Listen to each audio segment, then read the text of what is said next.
Jejak sejarah sang pemilik sepak bola dunia, Ballon d'Or. Setiap tahunnya, satu nama ditasbihkan sebagai raja sepak bola dunia. Sebuah trofi emas yang bukan hanya simbol kehebatan, tapi juga dedikasi, pengorbanan, dan sejarah yang panjang. Inilah kisah para pemilik Ballon d'Or dari yang pertama hingga narasi ini saya buat.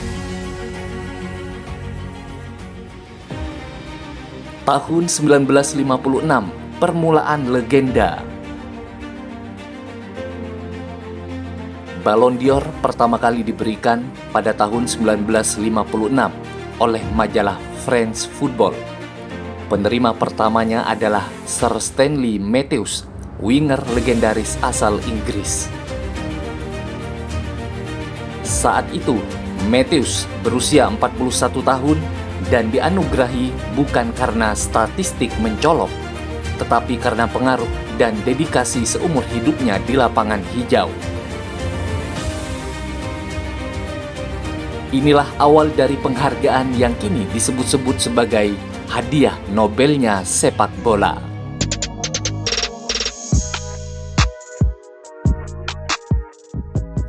Tahun 1960-an, era bintang Eropa klasik. Tahun-tahun setelahnya dipenuhi oleh nama-nama besar Eropa seperti Alfredo Di Stefano, Denis Lau, Bobby Charlton, dan Luis Suarez Miramontes.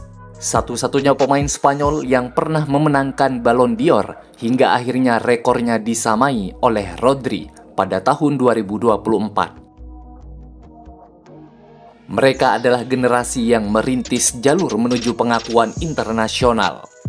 Mereka bermain di era tanpa VAR, tanpa media sosial, hanya sepak bola murni, penuh gairah dan keberanian.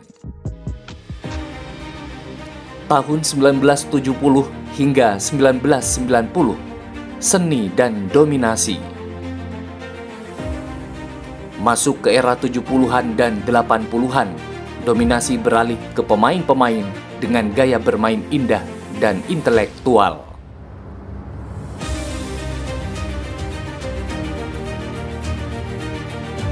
Nama seperti Johan Cruyff, 3 Ballon d'Or, Michel Platini, 3 kali berturut-turut, dan Marco van Basten, 3 kali, menjadikan Ballon d'Or simbol eksistensi sepak bola elegan.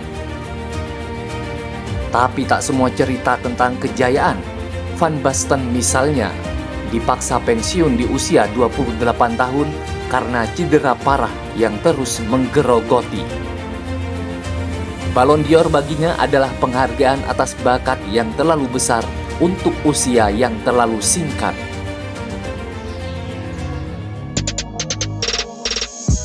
Tahun 1990-an, peta dunia diperluas. Pada tahun 1995, Ballon d'Or mengalami revolusi. Pemain non-Eropa mulai diperhitungkan. Tahun itu pula, George Weah dari Liberia memenangkan penghargaan menjadi pemain Afrika pertama dan satu-satunya hingga kini yang menyabet Ballon d'Or. Era ini juga memperkenalkan kita pada Ronaldo Nazario, Zinedine Zidane, dan Michael Owen. Ronaldo, sang fenomena, memenangkan Ballon d'Or di usia 21 tahun. Lalu kembali merebutnya 5 tahun kemudian setelah pulih dari cedera lutut yang mengerikan. Zidane menang di tahun 1998 seiring kesuksesan Prancis juara dunia. Tahun 2000 hingga 2007, masa transisi.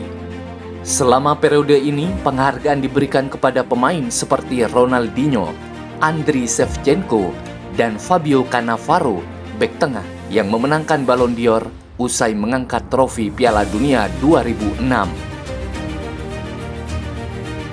Kaka adalah pemenang terakhir sebelum era dominasi dua nama, yang mengubah sejarah Ballon d'Or sepenuhnya.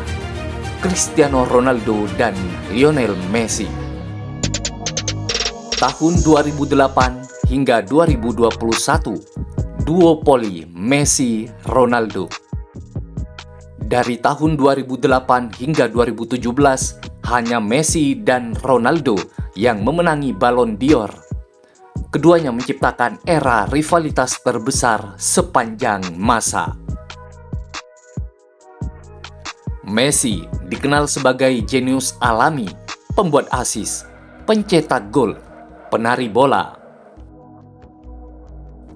Sementara Ronaldo adalah atlet super, monster gol, dan etos kerja luar biasa.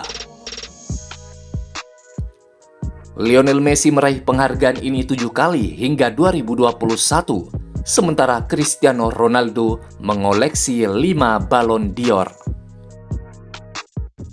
Keduanya memecahkan hampir semua rekor yang ada, menginspirasi generasi baru, dan membelah opini publik seperti tak pernah terjadi sebelumnya. Namun, di balik trofi itu tersimpan cerita tangis dan perjuangan. Cedera, tekanan media, ejekan publik, dan kadang kekalahan besar. Tapi mereka terus kembali dan terus menang. Tahun 2018, Luka Modric dan harapan baru. Di tahun 2018, Luka Modric mematahkan dominasi Messi-Ronaldo. Gelandang mungil asal Kroasia ini tampil luar biasa di Piala Dunia 2018 dan membawa Real Madrid menjuarai Liga Champions. Ia menjadi simbol bahwa pemain kreatif bisa menang atas nama besar dan statistik. Tahun 2022, Benzema, pengabdian yang terbayar. Setelah bertahun-tahun jadi wingman Ronaldo, Karim Benzema akhirnya mendapat panggung utama. Musim 2021-2022, ia bawa Real Madrid juara Liga Champions dengan performa mencengangkan, termasuk hat-trick melawan PSG dan Chelsea. Ia menerima Ballon d'Or 2022 sebagai lambang kesabaran dan dedikasi. Tahun 2023, Messi lagi. Di usia 36 tahun, Lionel Messi kembali memenangkan Ballon d'Or, menjadikannya pemenang ke-8 kalinya, sebuah rekor yang sepertinya tak akan pernah terpecahkan. Penghargaan ini diraih atas keberhasilannya membawa Argentina juara Piala Dunia 2022. Tahun 2024, Rodri, sang otak lapangan. Lalu datanglah tahun 2024, banyak yang mengunggulkan Vinicius Junior, Erling Haaland, bahkan Jude Bellingham. Tapi pada akhirnya, penghargaan jatuh kepada Rodri Hernandez, gelandang bertahan Manchester City dan timnas Spanyol. Rodri adalah fondasi diam-diam dari kesuksesan City. Di musim 2023-2024, ia membantu tim menjuarai Liga Inggris, UEFA Super Cup, Piala Dunia antar klub, dan menjadi pemain terbaik di Euro 2024 yang juga dimenangkan oleh Spanyol. Dia bukan pencetak gol terbanyak, dia bukan yang paling sering disorot kamera. Tapi tanpa Rodri, tak akan ada keseimbangan, tak akan ada dominasi. Dialah metronom, dialah otak.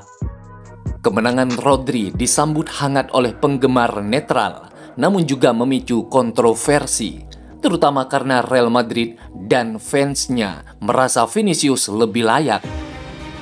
Bahkan klub menolak hadir di malam penghargaan. Namun dunia sepak bola tahu, Ballon d'Or 2024 adalah penghargaan untuk kecerdasan, stabilitas, dan kontribusi tak ternilai dari posisi yang kerap dilupakan. Lalu, siapakah yang terbesar? Sampai tahun 2025, saat saya upload video ini, peringkat pemegang Ballon d'Or terbanyak 1. Lionel Messi 8 kali.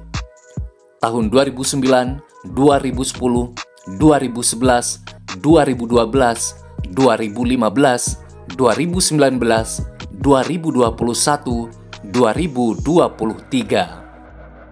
Peringkat kedua, Cristiano Ronaldo 5 kali. Tahun 2008, 2013, 2014, 2016, dan 2017. Peringkat ketiga ada 3 nama, Michel Platini, Johan Cruyff, Marco van Basten, masing-masing 3 kali. Ballon d'Or tidak hanya tentang siapa yang mencetak gol terbanyak, ini tentang siapa yang mengubah permainan, menginspirasi dunia, dan meninggalkan jejak dalam sejarah.